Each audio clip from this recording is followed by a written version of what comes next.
Hello, my dear friends. This is Anamika Sharma. Welcome back to my channel.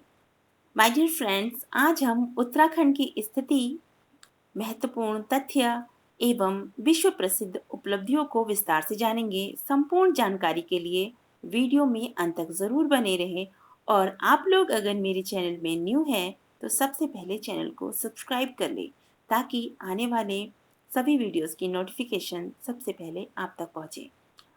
Himalaya Bharat की उत्तर पूर्वी सीमा में हिमालय की उच्च पर्वत श्रेणियां फैली हुई हैं। इस क्षेत्र में हिमालय की 3 समानांतर पर्वत श्रेणियां हैं जो महान हिमालय या हिमाद्री, निम्न हिमालय या हिमाचल और वाह्य हिमालय या शिवालिक के नाम से भी जानी जाती है। गंगा भारतीय मनीषा में गंगा का अप्रियतम स्थान है। यह अपनी विराटता, ध्वलता और गांभीर्य पवित्रता से सर्वोपरि है।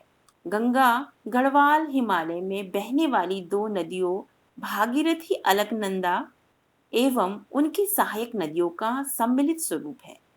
यह स्वरूप उसे देवप्रयाग में भागीरथी और अलकनंदा के संगम के बाद प्राप्त हुआ है।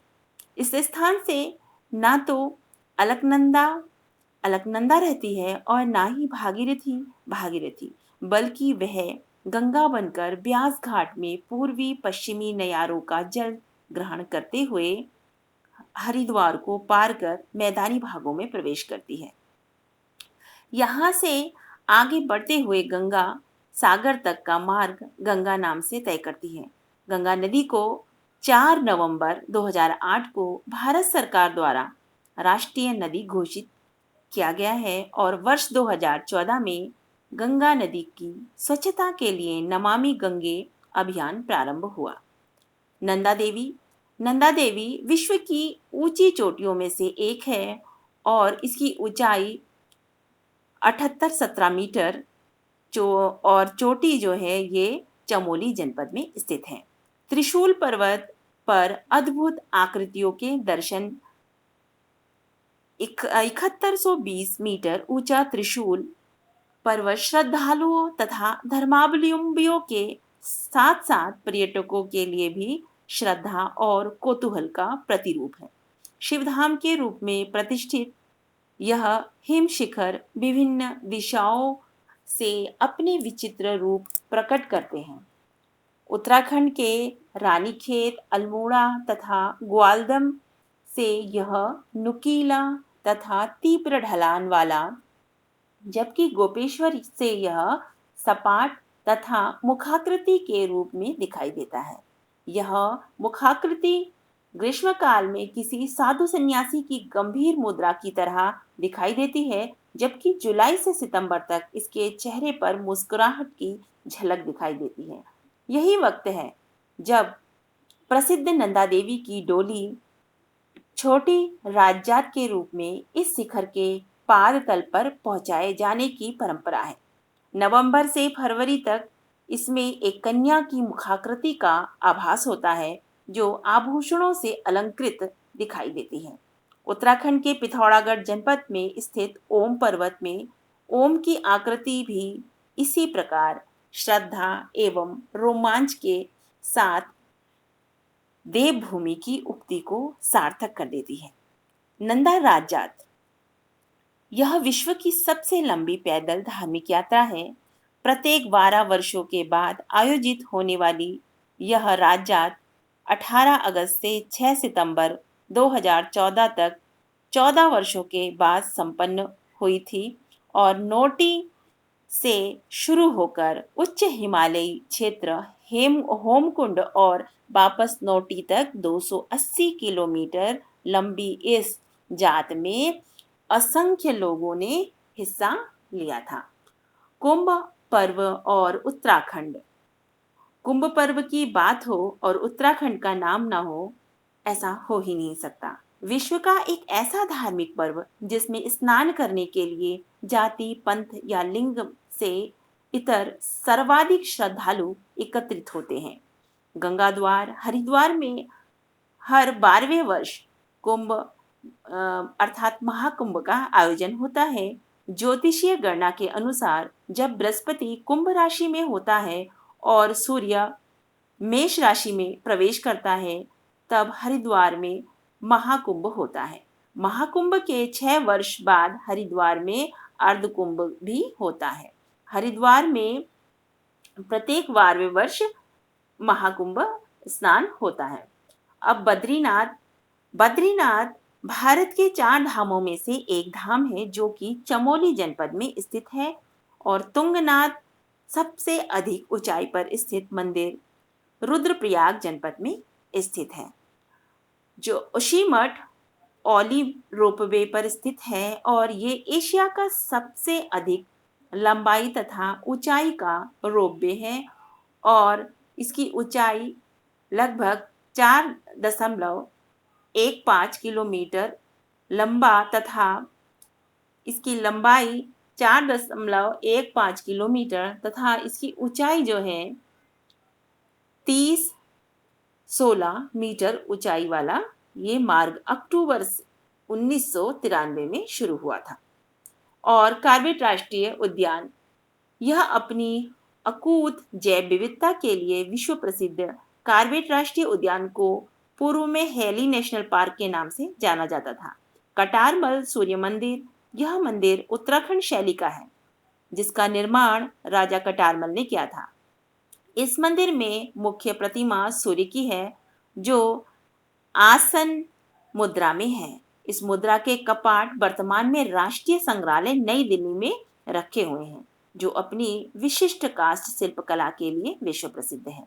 प्रथम कृषि विश्वविद्यालय के बारे में जानते हैं। देश का प्रथम कृषि विश्वविद्यालय पंतनगर में है। इसकी स्थापना 17 नवंबर 1960 को देश के प्रथम प्रधानमंत्री पंडित जवाहरलाल नेहरू ने की। इसे गोविंद बल्लभ पंत कृषि एवं प्रौद्योगिकी विश्वविद्यालय कहा जाता है। वाडिया संस्थान के बारे में जानिए। वाडिया संस्थान भूगर्भ से संबंधित देश का प्रथम संग्रहालय वाडिया भूगर्भ विज्ञान संस्थान जो है देहरादून में स्थित है। यंत्र अनुसंधान एवं विकास संस्थान फरवरी 1960 में स्थापित यंत्र अनुसंधान एवं विकास संस्थान IRDE देहरादून में स्थित है। रक्षा अनुसंधान एवं विकास संगठन के अंतर्गत एक प्रमुख प्रयोगशाला है, जो प्रकाशिक वैद्युतिक प्रकाशिक सर्वो तंतु प्रकाशिकी और होलोग्राफी पर आधारित यंत्रों के डिजाइन तथा विकास के क्षेत्र में महत्वपूर्ण कार्य करता है। इंडियन इंस्टीट्यूट ऑफ टेक्नोलॉजी 1847 ईस्वी को रुड़की में स्थापित किया गया था और ये एशिया के प्रथम engineering college Thomson College of Civil Engineering को 1947 में भारत सरकार द्वारा रुड़की विश्वविद्यालय बनाया गया। 1 जनवरी 2002 को भारत सरकार ने इसे IIT Indian institute of technology का दर्जा दिया। मल्लारी के पुरावशेष। गढ़वाल विश्वविद्यालय के पुरातत्व विभाग को जनवरी 2002 में चमोली की तिब्बत सीमा से सटे मलारी गांव में खुदाई के दौरान हजारों वर्ष पुराना नरकंकाल, मिट्टी के बर्तन, जानवरों के अंग और 2.5 किलो का एक सोने का मुखावरण आदि सामग्री मिली। और मलारी गांव में मिले पुरावशेषों ने कुमाऊं में हिमालय में मानव जीवन की प्राचीनता को सिद्ध किया है। बौद्ध स्तूप। बौद्ध स्तूप देहरादून में स्थित 185 फीट ऊंचा यह बौद्ध स्तूप तिब्बती वास्तुकला का अनुपम उदाहरण है। 3 करोड़ की लागत से बना यह स्तूप लगभग 2.5 वर्ष में बनकर तैयार हुआ और बौद्ध गुरु दलाई लामा द्वारा इस स्तूप की प्राण प्रतिष्ठा की गई थी 28 अक्टूबर 2002 को। टिहरी रियासत के बारे में जानते हैं। टिहरी रियासत की शुरुआत 28 दिसंबर 1815 को भागीरथी और भिलंगना नदी के किनारे बसे एक छोटे से गांव में हुई। राजधानी स्थापित होने से यहाँ शिक्षा, संस्कृति और अनेक केंद्रों की स्थापना की गई। शिक्षा के क्षेत्र में यही एकमात्र ऐसा नगर था जहाँ पर 1873 में महाराजा प्रताप शाह ने एक स्कूल की स्थापना की और 1887 में उनकी मृत्यु के पश्चात यहाँ पर प्रताप शाह हाई स्कूल और बाद में इंटर कॉलेज की शिक्षा की व्यवस्था की गई। 1897 में महारानी विक्टोरिया की हीरक जयंती पर यहाँ घंटाघर का निर्माण किया गया। इसका निर्माण महाराजा कीर्ति शाह ने करवाया था। इस घंटाघर के लिए ब्रिटेन से घड़ियां मंगवाई गई थी और सन 1815 में स्थापित यह टिहरी नगर सन 2006 में अपनी स्थापना के 191 वर्ष पूर्ण करने के पश्चात टिहरी बांध बनने के कारण जल समाधि में डूब चुका है। एशिया में सबसे ऊंचा वृक्ष। जनपद उत्तरकाशी स्थित मौरी ब्लॉक में एशिया का सबसे ऊंचा चीड़ का वृक्ष 8 मई 2007 को आए चक्रवाती तूफान में धराशायी हो गया और 230 वर्ष पुराना 7.65 मीटर ऊंचा तथा 2.70 मीटर गोलाई वाला चीड़ का पेड़ पादप विज्ञानियों के साथ ही पर्यटकों के आकर्षण का भी केंद्र था। सामूहिक जन भागीदारी की अनोखी मिसाल जनशक्ति मोटर मार्ग। 5-6 दशक पूर्व गांव समाज के लोग सरकारी सहायता की प्रतीक्षा किए बिना क्षेत्र के विकास कार्यों में स्वयं ही जुट जाते थे। वह इस बलबूते पर बड़ी से बड़ी योजनाएं सफल हो जाती थी। ऐसा ही एक कार्य पौड़ी जनपद के चौदकोट तथा राठ क्षेत्र के ग्रामीणों ने 50 के दशक में बिना सरकारी सहायता से स्वयं की सामूहिक श्रमशीलता एवं संसाधनों के बल पर 56 किलोमीटर मोटर सड़क का निर्माण करके दिखाया। उत्तराखंड में सामूहिक जन भागीदारी की यह मिसाल अन्य लोगों के लिए प्रेरणादायक बनी। भारत के सबसे ऊंचे स्टेडियमों में से एक रांसी स्टेडियम। रांसी का स्टेडियम भारत के सबसे ऊंचे स्टेडियमों में से एक है। उत्तराखंड के पौड़ी नगर स्थित यह स्टेडियम खिलाड़ियों की कोचिंग के लिए सबसे अधिक महत्वपूर्ण है। 1971 में इस मैदान को तराशने की कवायद भी शुरू की गई थी और उत्तर प्रदेश के तत्कालीन मुख्यमंत्री हेमवती नंदन बहुगुणा ने 2 जून 1975 को इस स्टेडियम का शिलान्यास भी किया था ताकि इसे ओपन स्टेडियम बनाया जा सके। लेकिन कई तकनीकी खामियों के चलते यह मैदान अभी तक स्टेडियम की शक्ल नहीं ले पाया। यह 90 मीटर चौड़ा और 180 मीटर लंबा है, जिसे और भी लंबा चौड़ा किया जा सकता है। पूर्व में कभी इस मैदान पर ऑल इंडिया टूर्नामेंट आयोजित होते थे। इसमें देश की नामी टीमें भाग लेती थी। चारों ओर बाज, बुरांस और देवदार के पेड़ों से घिरा यह मैदान अद्भुत सौंदर्य से भरपूर है। यहाँ की आबो हवा स्वास्थ्य के अनुकूल है। अब इस स्टेडियम को हाई अल्टीट्यूड ट्रेनिंग सेंटर के रूप में विकसित किया जा रहा है। उत्तराखंड के नाम अनोखे रिकॉर्ड को जानते हैं। 4000 मील पैदल यात्रा गढ़वाल राइफल की यह एक अति महत्वपूर्ण उपलब्धि है कि इसे विश्व इतिहास की सबसे लंबी पैदल यात्राओं में से एक यात्रा का गौरव हासिल है। सन 1909 से 1910 में रेजिमेंट के लेफ्टिनेंट पीटी अर्थटन तथा राइफलमैन ज्ञान सिंह ने लैंसडाउन से मॉस्को तक 4000 मील की यात्रा पैदल पूरी की।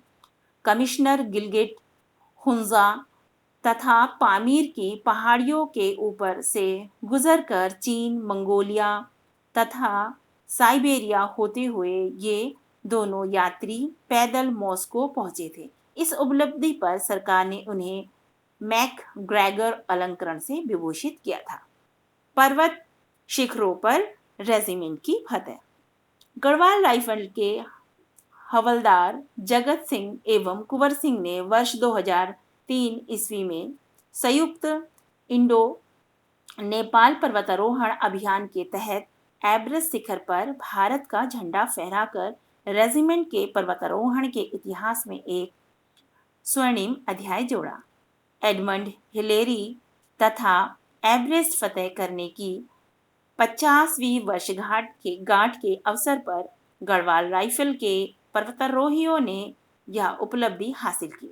इससे पूर्व गढ़वाल राइफल की 8 बटालियन के प्रसिद्ध पर्वतारोही मेजर जॉन डी डायड ने 1954 में कामेट तथा जोगिन शिखरों पर, 1958 में चूयू पर्वत शिखर पर तथा बाद में नंदा देवी पर्वत शिखर पर चढ़ने में सफलता पाई थी। सन 1962 में मेजर डायस ने माउंट एवरेस्ट के लिए भारतीय अभियान का नेतृत्व किया था।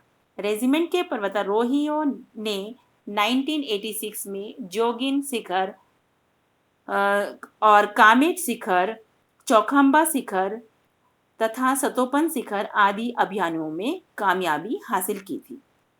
अधिकांश मुखिया एक ही संस्थान के देहरादून के राष्ट्रीय इंडियन मिलिट्री कॉलेज RIMC की स्थापना Duke of Windsor Prince of Wales द्वारा ऊंचे आदर्शों की स्थापना हेतु 1 मार्च 1922 को की गई। अब तक यहाँ से 6 रक्षा मुखिया और 4 सैन्य मुखिया तथा 3 वायु मुखिया, इनमें 2 पाकिस्तान में बने हैं और general KM मिथैया, GB बेबूर, BN Sharma और बिपिन रावत ने भारतीय सेना में मुखिया के रूप में देश को अपनी सेवाएं दी हैं। एयर मार्शल NC सूरी ने सन 1993 में वायुसेना के ADC के रूप में सेवानिवृत्त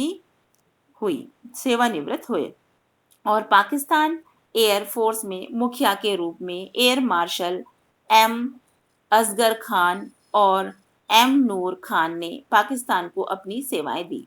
भारत में field marshal SHF Manekshaw, Myanmar के जनरल स्मिथडन तथा पाकिस्तान के अली अशरफ खान एवं मोहम्मद मूसा, 3 राष्ट्रों के मुखिया भारतीय सैन्य एकेडमी IMA देहरादून से प्रशिक्षित हुए थे। भारतीय सैन्य एकेडमी IMA भारतीयों की मांग पर 10 दिसंबर 1932 को फील्ड मार्शल सर फिलिप चेडवुड द्वारा भारतीय सैन्य एकेडमी की स्थापना की गई। CNC ब्रिगेडियर LP कॉलिन इसके पहले कमांडेंट बनाए गए। सन 1934 के बाद बैच में SHFJ मानेकशॉ ने 8वीं बटालियन राइफल से पास आउट किया। उपरोक्त संगठन ने अपनी बहादुरी से एक विक्टोरिया क्रॉस और PS भगत, एक जॉर्ज क्रॉस, ये सब पुरस्कार प्राप्त किए। प्रथम पंजीकृत public school. Doon school Bharat का प्रथम पंजीकृत स्कूल है जिसकी स्थापना 1935 में प्रसिद्ध बैरिस्टर और वायसराय की काउंसिल के सदस्य सतीश रंजन दास द्वारा की गई। इसे श्रेष्ठ वकीलों तथा वायसराय के कार्यकारी परामर्शदाताओं के सदस्यों की मदद से अच्छे शैक्षणिक स्तर हेतु बनाया गया था। इसमें अंग्रेजी का विकास हो सके तथा देश के नागरिकों को अच्छी शिक्षा मिल सके। उन्होंने इसे भारतीय कंपनी अधिनियम 1929 के अंतर्गत भारतीय पब्लिक स्कूल सोसाइटी के अधीन बिना लाभ हानि के संचालित होने वाली श्रेणी में पंजीकृत करवाया था। 23 अक्टूबर 2010 को दून स्कूल ने अपनी स्थापना की प्लेटिनियम जुबली मनाई थी और इस अवसर पर भारत की तत्कालीन राष्ट्रपति प्रतिभा पाटिल मुख्य अतिथि बनी थी। सर्वाधिक खेल के मैदान 1922 में Prince of Wales Royal Military College अब RIMC की देहरादून में स्थापना की गई। इसका मुख्य उद्देश्य भारतीय नागरिकों को प्राथमिकता के आधार पर प्रशिक्षण देकर भारतीय सेना में अफसर बनाना था। अकेडमी की महत्ता के अतिरिक्त यहाँ 7 फुटबॉल मैदान, 3 क्रिकेट मैदान और 3 बास्केट कोर्ट और एक जिम्नास्टिक सेंटर बनाया गया है। सबसे लंबी लकड़ी का पैनल हॉल वन अनुसंधान संस्थान द्वारा शीशम की लकड़ी और रोजवुड से ये लकड़ी का पैनल हॉल तैयार किया गया है देहरादून में। भारतीय वन अनुसंधान संस्थान FRI की हीरक जयंती अर्थात इनके 100 वर्ष कंप्लीट हो गए हैं और इस अवसर पर संस्थान के लिए यह दिन अत्यंत यादगार एवं ऐतिहासिक था। राज्य के 13 जनपदों में 12 लाख स्कूली बच्चों ने 2 किलोमीटर लंबे हरे कपड़े पर संकल्प हस्ताक्षर करके उसे वन अनुसंधान संस्थान FRI के शताब्दी वर्ष पर उसकी अद्वितीय सेवा के लिए समर्पित किया। विश्व के इतिहास में यह अपनी तरह का अनोखा सम्मान समारोह था। 6 दिसंबर 1956 को भारत के प्रथम राष्ट्रपति डॉक्टर राजेंद्र प्रसाद ने देहरादून की यात्रा के दौरान FRI परिसर में एक साल का वृक्ष लगाया था। इस वृक्ष को 6 दिसंबर 2006 को 50 वर्ष पूरे हो गए, अर्थात इस वृक्ष की स्वर्ण जयंती थी। इसी तरह 19 दिसंबर 1981 को भारत की प्रथम महिला प्रधानमंत्री श्रीमती इंदिरा गांधी ने भी देहरादून के FRI परिसर में रुद्राक्ष का एक वृक्ष रोपा था। इस वृक्ष की 19 दिसंबर 2006 को रजत जयंती थी। भारतीय वन अनुसंधान संस्थान FRI भारत की अनुपम धरोहर में से एक भारतीय वन अनुसंधान संस्थान की इमारत 7 नवंबर 2004 को अपनी स्थापना के 75 वर्ष पूर्ण कर चुकी है। अब तक 500 से भी ज़्यादा प्रजातियों का गहन अध्ययन किया जा चुका है इसके अंतर्गत, और वैज्ञानिकों के प्रयासों से नीम, यूकेलिप्टिस, पॉपुलर तथा सो बबूल सरीखे वृक्षों की प्रकाष्ठ को इमारत की प्रकाष्ठ के रूप में उपयोगी बनाया गया है। माउंट एवरेस्ट पर चढ़ने वाली प्रथम भारतीय महिला 24 अक्टूबर 1984 में 3 सहयोगियों के साथ सुश्री बिछेंद्री पाल ने माउंट एवरेस्ट पर फतेह हासिल की। नेहरू पर्वतारोहण संस्थान उत्तरकाशी से प्रशिक्षित इस दल ने 1982-83 में भी 2 बार एवरेस्ट पर चढ़ने की कोशिश की थी।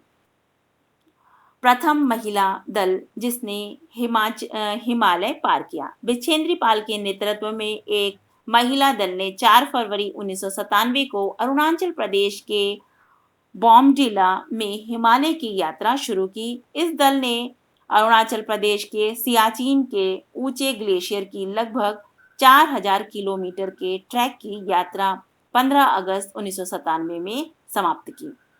प्रथम कॉमनवेल्थ खेल पदक सन 1958 में हरि सिंह ने मिडिल वेट ग्रुप के तहत कार्डिफ वेल्स में कांस्य पदक अर्जित किया था। प्रथम एशियाई खेल पदक हरि सिंह ने सन 1958 में मिडिल वेट समूह के तहत मनीला खेलों में रजत पदक प्राप्त किया। उत्तराखंड का प्रथम पावर हाउस ग्लोगी दक्षिण भारत के मैसूर रियासत के बाद मसूरी देश में बिजली पैदा करने वाला दूसरा और उत्तरी भारत का पहला शहर था। सन 1906 से 1907 में जब देश के प्रमुख नगरों दिल्ली, मुंबई, कोलकाता व चेन्नई जैसे नगरों में रात को लालटेन व मशाले जलाकर रोशनी की जाती थी, तब मसूरी की वीरान ग्लोगी धार में लंदन की इमर्सन कंपनी ने इसे दूधिया कांच के बल्बों से बिजली का प्रकाश सूर्य की चमक की तरह जगमगाने लगा था। भारत में इन नए आविष्कारों को अवश्य पहुंचाया गया और 1825 के बाद मैकवर कंपनी की विशाल लालटेन सीधे ही भारत पहुंची और 1831-32 में मसूरी और लंडौर डिपो में फौजी छावनी की कोठियों में बंगलों पर रातों को दूर दूर तक जगमगाने लगी थी। विश्व का द्वितीय और एशिया का प्रथम युवा ग्रैंडमास्टर परिमार्जन नेगी को भारत और एशिया का प्रथम तथा विश्व का द्वितीय सबसे युवा ग्रैंडमास्टर होने का गौरव प्राप्त है। यह उपलब्धि उन्हें 13 वर्ष 142 दिन की उम्र में प्राप्त कर ली थी और सन 2010 में मात्र 17 वर्ष की आयु में भारत सरकार द्वारा उन्हें अर्जुन पुरस्कार से सम्मानित भी किया गया था। My dear friends, I hope आप सभी लोगों को ये रोचक जानकारी अच्छी लगी होगी। अगर अच्छी लगी है तो वीडियो को लाइक ज़रूर करें और अपने साथियों के साथ अधिक से अधिक शेयर ज़रूर करें। नेक्स्ट वीडियो आने तक पढ़ते रहिए और आगे बढ़ते रहिए। Thanks for listening.